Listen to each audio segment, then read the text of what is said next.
मुंबई नाशिक महामार्गावर वडपे गावाजवळ HP gas टँकरमधून gas leakage झाल्याची घटना घडलेली आहे। आपण या ठिकाणी पाहू शकतो का HP गॅस टँकर जो आहे तो नाशिकच्या दिशेने जात असताना अचानक गॅस गळती सुरू झालेली होती आणि विशेषतः ही गळती या ठिकाणी सुरू झाल्यानंतर एकत्रच या ठिकाणी एकंदरीत पूर्ण परिसरामध्ये खळबळ उडाली होती।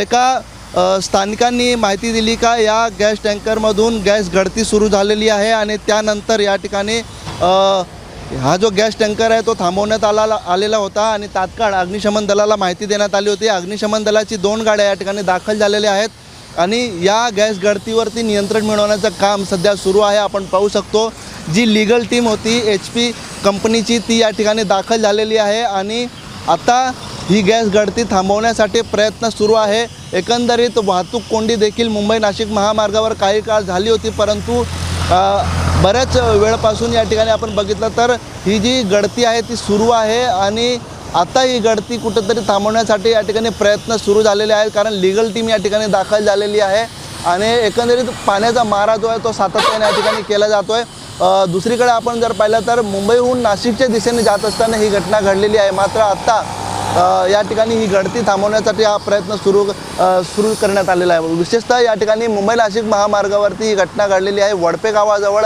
आणि या घटनेमुळे एकंदरीत नागरिकांमध्ये आणि वाहन चालकांमध्ये भीतीचे वातावरण देखील निर्माण झालेले होते। अनिल वर्मा, ABP माझा, भिवंडी। ABP माझा, उघडा डोळे बघा नीट।